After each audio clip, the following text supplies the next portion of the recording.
Si vous êtes intéressé par le développement de l'Afrique, si vous êtes intéressé par le rayonnement des Africains, par votre propre rayonnement, alors vous êtes au bon endroit. Sur cette chaîne, dans cette vidéo introductive, je vous présente les raisons pour lesquelles j'ai lancé la chaîne, mais surtout les 3 bonnes raisons pour lesquelles vous devez vous abonner. Et la troisième raison est la plus importante. Alors restez jusqu'à la fin. On se dit à tout de suite. Rio dos Camarões, pour les enfants du pays. Yeah. Petit Chaïzone, oui. I am born. Salut à vous, bienvenue sur ma chaîne, je suis Lénaïk Pokam. Et sur cette chaîne, je parle du développement de l'Afrique, mais surtout du développement des Africains. Alors pourquoi est-ce que je m'intéresse au développement des Africains? Vous voyez, quand on parle de développement, il y a deux grandes entités. Là, je parle du développement d'un pays ou d'un continent. Il y a deux grandes entités qui doivent intervenir. On a d'un côté les pouvoirs politiques et de l'autre côté les populations. Je ne vais pas m'intéresser aux pouvoirs politiques, je m'intéresse surtout aux populations. Et dans les populations, je m'intéresse aux personnes prises individuellement. Je m'intéresse à vous qui regardez cette chaîne.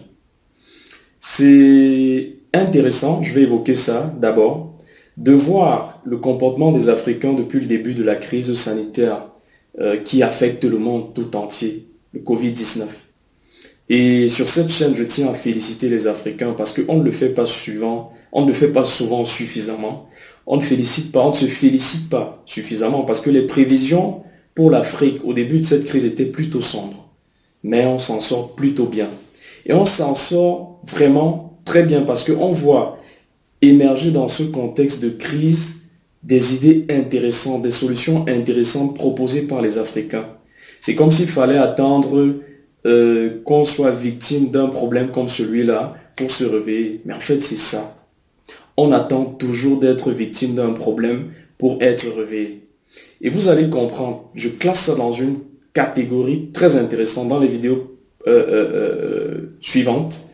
Je vais vous en parler. Mais n'allons pas trop vite. Je disais, c'est intéressant de voir comment est-ce que les Africains font preuve d'ingéniosité. Et ça, c'est à féliciter. Et vu que je suis en train de parler de santé, on parle de crise, je profite pour dire que dans le domaine de la santé, on a 5 principaux niveaux de santé. Le premier niveau, c'est le niveau palliatif. Je commence par le niveau qui est tout en bas, c'est le niveau le plus triste, on va dire comme ça. On a le niveau palliatif.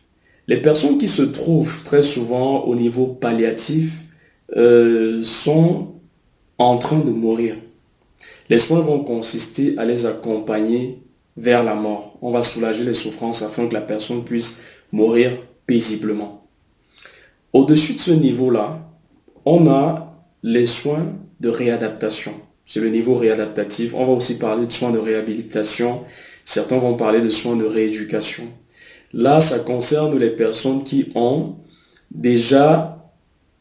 subi un traumatisme, ça peut être un accident de la voie publique ou un accident vasculaire cérébral, AVC comme on dit souvent. Ce sont des exemples, on en a plusieurs autres.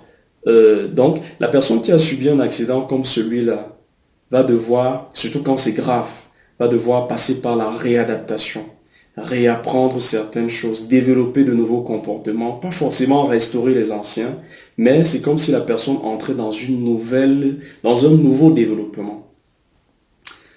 Au-dessus du niveau réadaptatif, on a le niveau curatif. Là, ça concerne les maladies aiguës très souvent, dans un premier temps.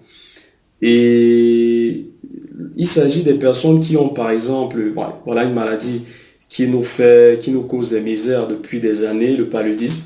Il s'agit là, par exemple, de quelqu'un qui a son paludisme et qui va à l'hôpital dans une formation sanitaire, on prescrit un traitement, la personne est guérie et rentre à la maison. Ça, c'est du curatif, du pur curatif. Mais à côté de ça, on rajoute de plus en plus les soins aux personnes souffrant de maladies chroniques. Il n'y a pas vraiment de guérison quand on parle de maladies chroniques. On parle de gestion, de contrôle de la maladie. Mais disons, d'une certaine façon, on classe ça dans le curatif. Et au-dessus du curatif, nous avons les soins préventifs, le niveau préventif. Ça veut dire qu'il n'y a pas de maladie, vous n'êtes pas malade, mais dans le coin quand même, il y a une maladie qui n'est pas très loin et qui vous guette. Ouais, le cas du Covid-19, vraiment, c'est un cas d'exemple. Parce que là, nous sommes vraiment en mode prévention. Le Covid-19 est là et nous faisons tout ce que nous pouvons pour l'éviter. Ça, c'est la prévention. Bon, on va souvent parler de prévention primaire, secondaire, tertiaire et autres, mais bon, regroupons tout simplement ça dans la prévention pour le moment.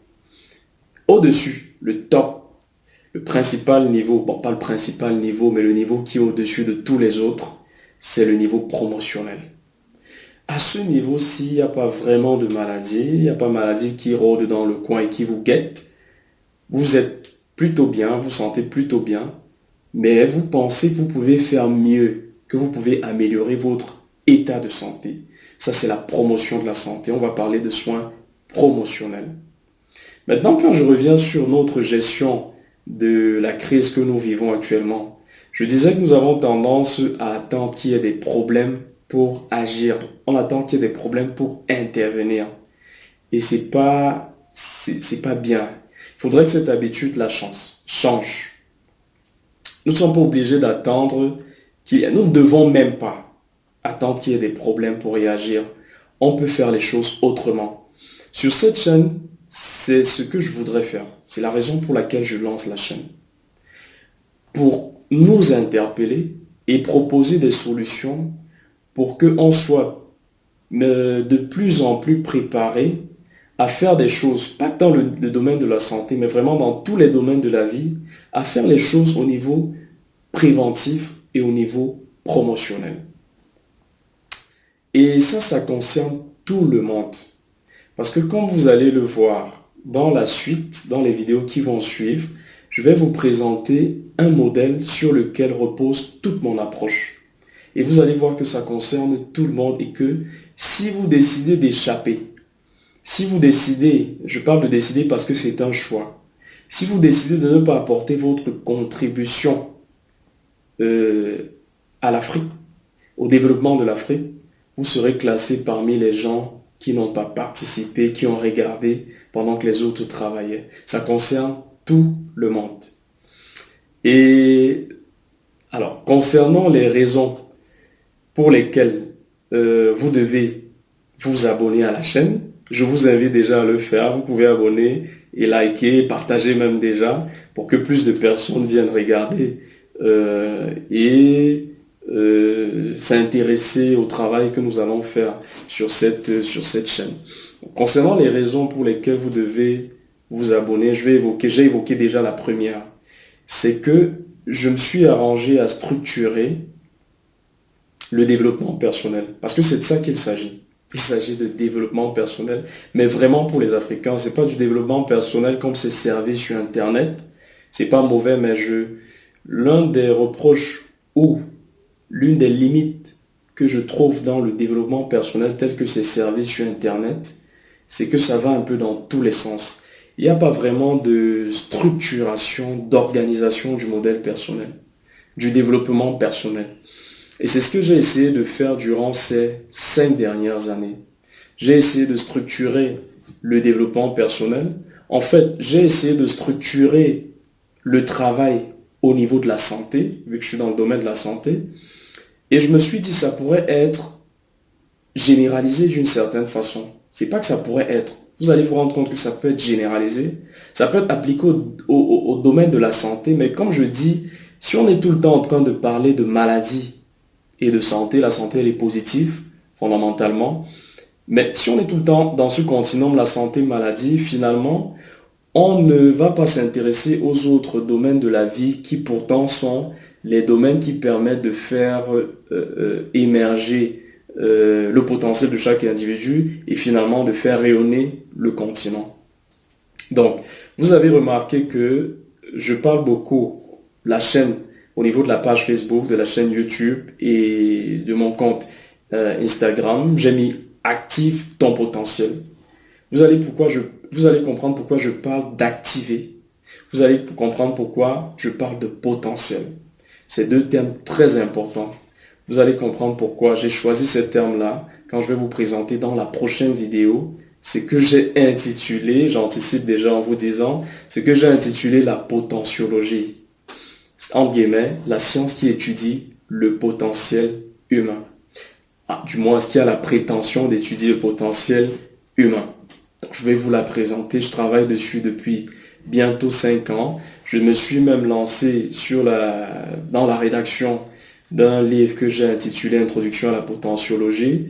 Mais je me suis dit entre-temps que les recherches que j'ai faites, le travail que j'ai fait, peut déjà contribuer au développement ou à l'activation, une fois de plus, du potentiel des Africains.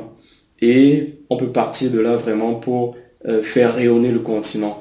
Rayonnement, on va également en parler. Vous allez comprendre que c'est tout un cadre conceptuel qui a été développé et je vais vous présenter chaque concept au fur et à mesure pour que ce soit clair. Donc vous devez vous abonner parce qu'il y aura une certaine chronologie dans les vidéos. Si vous avez raté une vidéo, vous risquez de ne pas comprendre la suivante. Alors, donc la première raison pour laquelle vous devez vous abonner, c'est ça. C'est que je vous présente un cadre qui permet de structurer le développement de chaque individu. C'est que nous ne trouvons pas sur les autres chaînes. Je ne vais pas dire que les autres font moins bien. Chacun apporte sa contribution. Mais je dis juste qu'il y a cette lacune-là et que j'ai essayé de combler ce vide-là en proposant ce cadre-là. La deuxième raison, c'est que je vais m'arrêter sur les problèmes en rapport avec le développement personnel, mais aussi la santé, mais surtout la promotion de la santé, parce que vraiment, je ne viens pas parler ici là je viens pas parler des problèmes curatifs, réadaptatifs, palliatifs. Il faudrait qu'on sorte un peu de la noirceur. Vous avez remarqué aussi que au niveau du projet ATP, les couleurs que j'ai adoptées sont le jaune et le noir. En réalité, le noir reflète l'Afrique. L'Afrique parce que nous sommes noirs. Et le jaune, c'est le projet. C'est que nous devons rayonner. Nous devons sortir de la noirceur. Voilà pourquoi j'ai choisi ces deux couleurs-là. Black light. Voilà. Et voilà, je disais que la deuxième raison, c'est que je vais parler des problèmes que nous vivons dans le cadre de notre développement personnel, entrer dans quelques détails, appuyer sur la science, sur mon expérience, sur l'expérience des autres, des personnes que j'ai pu côtoyer, qui ont vécu des difficultés et qui sont sortis plutôt bien, parfois avec quelques séquelles, mais ça fait partie de l'expérience et c'est ça qui nous fait grandir. Voilà, ça c'est la deuxième raison. Et la troisième qui, comme je disais, c'est la plus importante, les solutions, les stratégies. Je ne vais pas faire que vous présenter les problèmes, je vais également vous proposer des stratégies pour résoudre les problèmes. Comme je disais, les Africains, jusqu'ici, depuis que la crise a commencé, nous proposons des solutions. Et vous voyez, parfois nous faisons beaucoup d'efforts pour atteindre des objectifs. Là encore, juste pour vous mettre un peu de sucre sur la langue, nous allons parler de l'objectif. Vous allez voir l'importance de la notion d'objectif. J'en ai fait même une classification, une hiérarchisation des objectifs. Bon, je préfère ne pas en dire plus, je vais vous en parler dans les prochaines vidéos. Mais comme je disais, nous avons souvent des difficultés à atteindre certains objectifs. Pourquoi? Parce que nous ne sommes pas alignés. Et l'alignement permet une atteinte un peu plus. Bon, je vous parlerai également de l'alignement. Vous allez comprendre ce que ça veut dire et à quoi ça renvoie. Mais l'alignement permet d'atteindre des objectifs un peu plus rapidement. Donc, en proposant ce que je vais vous proposer sur la chaîne, je crois que chaque personne va pouvoir faire un travail sur lui-même et atteindre ses objectifs personnels, professionnels, de santé. On va parler des objectifs de santé, je vous rassure. Parce que là, il y a des gens qui vivent avec des projets de maladie. Je vais revenir là-dessus dans les vidéos qui vont suivre. C'est très important. Il faut qu'on arrête de vivre avec des projets de maladie et qu'on travaille sur des projets de santé. Donc, je disais, quelqu'un qui a ses objectifs au niveau de la santé, de sa vie familiale, sa vie relationnelle, affective et autres, peut les atteindre un peu plus facilement. Et si tous les Africains arrivent à passer à cet autre niveau-là, c'est-à-dire sortir du niveau palliatif, monter, réadaptatif, curatif, préventif et travailler de plus en plus au niveau promotionnel, je ne vois pas comment est-ce que l'Afrique va rester dans le noir. Donc, voilà, je vais m'arrêter là pour l'instant. Je vous donne rendez-vous Dans la prochaine vidéo, je vais vous parler de la potentiologie. Vous devez déjà vous demander, mais c'est encore quoi cette histoire-là, la potentiologie? Je préfère mettre entre guillemets. Mais voilà, comme je disais, c'est une science qui a la prétention d'étudier le potentiel humain et je m'intéresse surtout au potentiel des Africains. Voilà, parce que je suis africain et il faut qu'on travaille d'abord entre nous et ensuite on verra comment est-ce qu'on va proposer ça aux autres. Voilà. Donc d'ici là, portez-vous bien, prenez soin de vous, prenez soin des vôtres et surtout respectez les mesures de prévention du Covid-19. On va survivre à cette crise. Là, bien sûr, si on est discipliné, sinon on ne va pas s'en sortir. Ça va également entrer dans l'histoire comme toutes les autres crises qui nous ont frappés. Donc vraiment, je vous invite à vous abonner dès maintenant et à me suivre également sur ma page Facebook, la page Instagram également. Voilà. Donc rendez-vous dans la prochaine vidéo. C'était Lena Hippocampe.